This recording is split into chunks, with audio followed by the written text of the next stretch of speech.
Hey everybody, Jeff Schneider here, and in today's video, I'm going to show you how I write, mix, and master the beats that I make and show you on my YouTube channel. I'm going to really dig into the process today, not so much the theory of the chords necessarily, but we might be able to go into that in a future video. But today, we're going to be focusing on the process, the workflow. So let's jump right in. I'm starting from scratch here. I have an open session in Logic, and I've already loaded in Keyscape, which is a great virtual piano. So I'm going to be playing around in that. And the way I usually start is just by messing around on the keys for a little bit. Just kind of letting my fingers do their thing, looking for some chords, some melodies that might sound good. And once I find something that I kind of like, I'll explore that a little bit. So let's dig right in. I'm going to start with a few chords.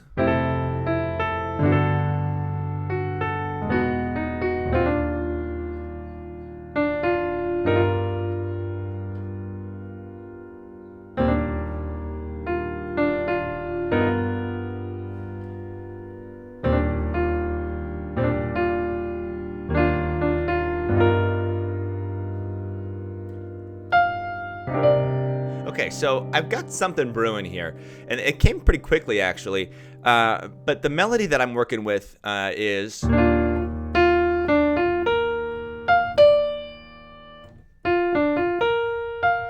the chords underneath...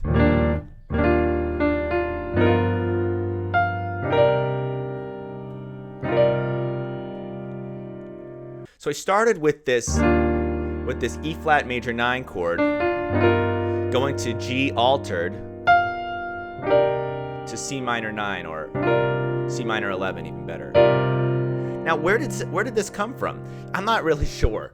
You know, it's a lot of what I hear in my head and then my fingers play it, and that comes from a lot of practicing and experimenting with different chord progressions. Like, I know that this E flat major chord is going to sound good going to G altered, going to C minor 11. You know, that's not that innovative of a chord progression, but the melody and the voicings and the vibe, that does feel more like me. The chord progression is just essentially 1, 5 of 6, 6, meaning E flat major, G dominant, C minor, in a nutshell.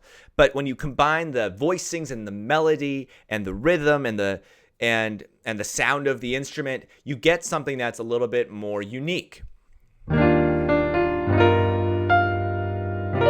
We haven't even put any beat underneath this yet, but let's keep going and see if we can add a bit more. I am now thinking, okay, what kind of a phrase is going to complement that first phrase?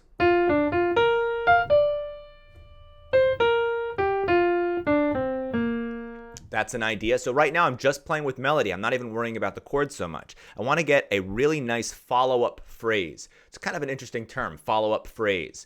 Finding a phrase that, as I said, complements what you played before, one that balances it out. So that can mean a lot of different things, though. What is a balanced phrase? Well, if your first phrase goes up, maybe your second phrase goes down. That's just an example. And that's kind of what I'm doing here, actually.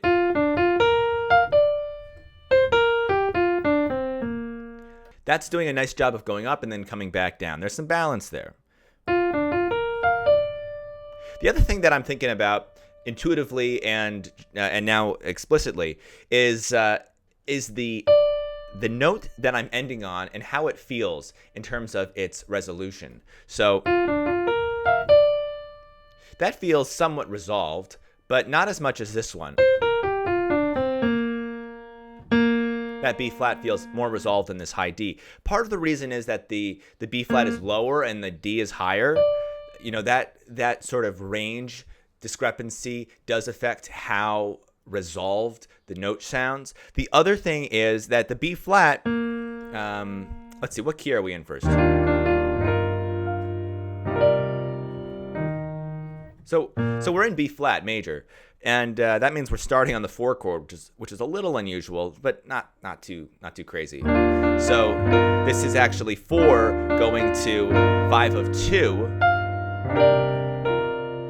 And then that B flat at the end there is the 1. It's the tonic. So obviously the tonic is going to sound the most resolved out of all of the other notes. And the first phrase ended on that D, which is the third of the home key. 1, 2, 3. Let's find some chords now for this lick.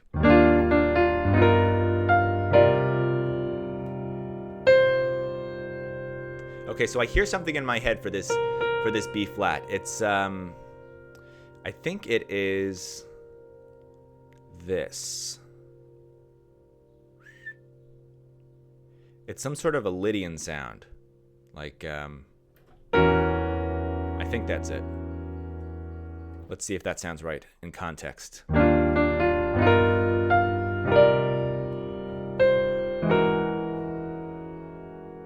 So what's interesting about this chord is I do like the sound of it, but it's making me think of melodies other than the one that I came up with previously.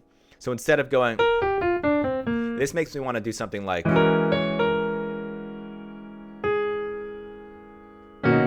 something like that. But let's hear what it sounds like altogether.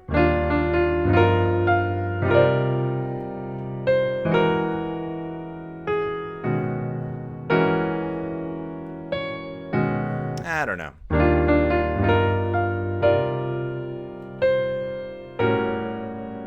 Ooh, that's a nice one too. It's actually similar to this in that I have the same F sharp triad on top, but here this is more of an E Lydian thing, and this is an A13 flat 9 voicing, which sounds great, I think. Let's hear what it sounds like in context.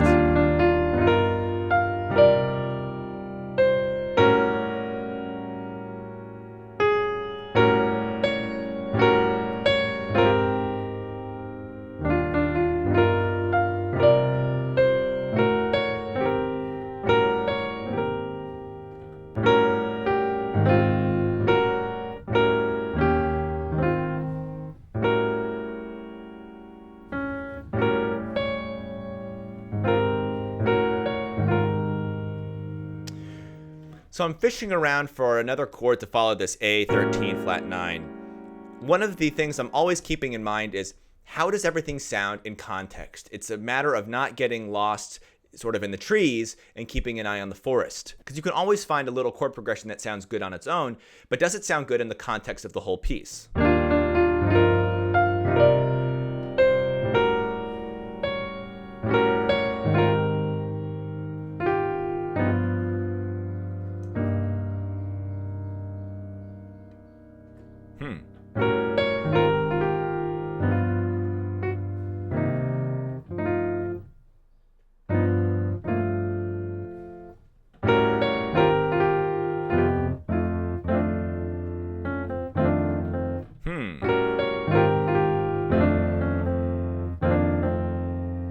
So this is kind of cool. Sometimes I do things by accident. My finger will hit a key that I don't intend to hit, and it'll make me think of a chord that I didn't think of otherwise. So what I have here is the A13 flat 9, and I went to the A flat major 9, and originally I was thinking I was going to go like something like this, which sounds great. Resolving from the G7 to a C minor. Cool. But what happened a second ago was, instead of going to the G7 after the A flat major, I went to F7, which is a different sound, but it still works. Notice the same note is in the melody. So let's do a comparison. We'll A, B it, and see which sounds better in context.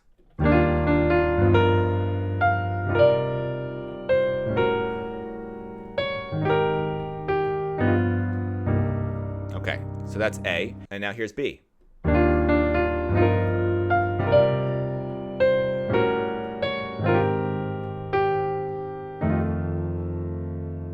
It sounds really nice. I don't know what chord's gonna come after this. Maybe just like a B flat sus kind of a thing, or something more exotic.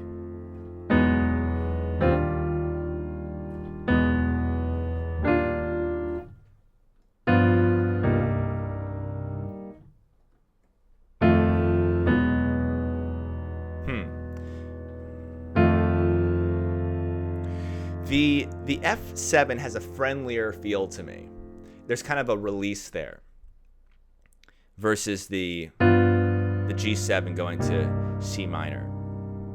So it's a tough call. One thing I'm thinking about is that we already kind of do this G7 to C minor motion, so we might not want to repeat it again. I'll have to think about it, but you know what? Let's use that reasoning and let's just go with the F7 for now and figure out what's going to come next.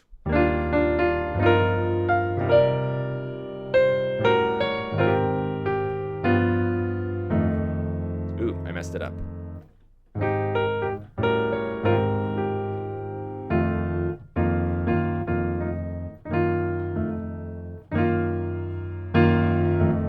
Oh, but there's another great example. I messed up. I played the G7 instead of the F, but I kind of like the F coming a little bit later. So here's another happy accident where instead of going straight to the F, I'm going to do this. I'm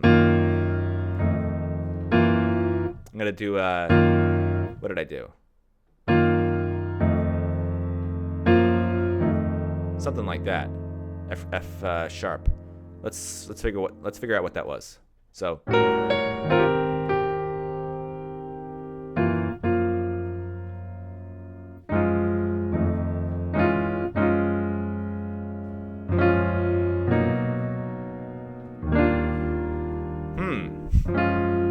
this is going all over the place. I'm hearing maybe going to B major. Let's try it again.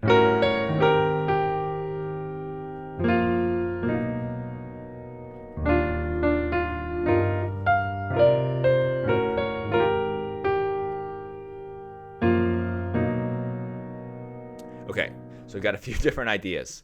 That was one. So I'll just start it from here. So we know that one works. That's the G going to the C. Let's try this. That's G flat going to B major. That's the same melody though, just different chords. And then I think I have this one also.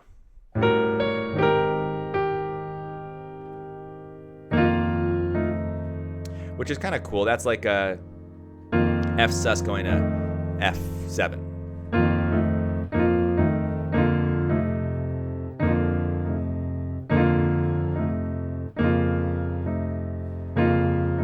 That's some interesting harmony. This is kind of like a B flat minor over F, resolving to F7. You could also do B flat major. This D makes it major. So many options, so many different possibilities.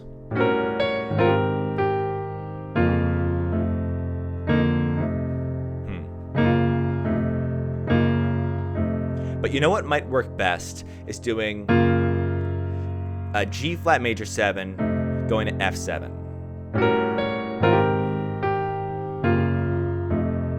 I kind of like that. That's another good option. You know, we don't have to discard the other options. We can also do a repetition of this whole thing and just use one of the other chord progressions that we've come up with.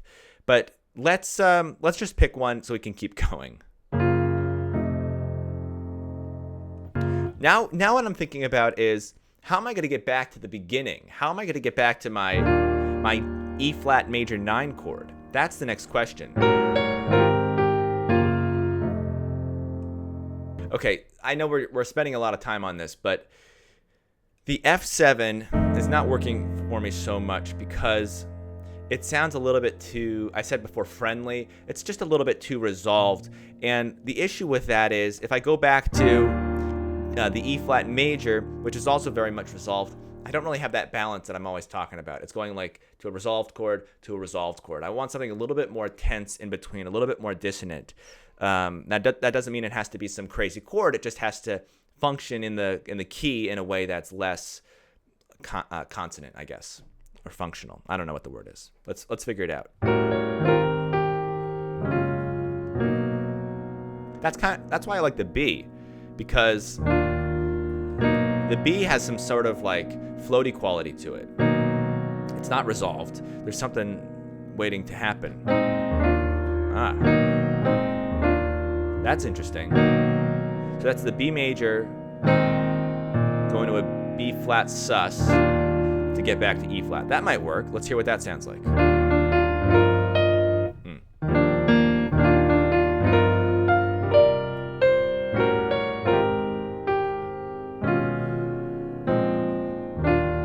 That's kind of cool. I think I'm going to go with that. So let's bring it all together. I'm going to play the whole chord progression. I'll talk it through. E flat. This is the G altered. C minor 11. A7, A13 flat 9. That's the A flat major 9. This is sort of a D flat over B or B Lydian to a B flat sus. B flat 9 sus. Which leads really nicely back to the E flat. Which makes me think maybe we're not in the key of B flat anymore. Maybe we are in the key of E flat.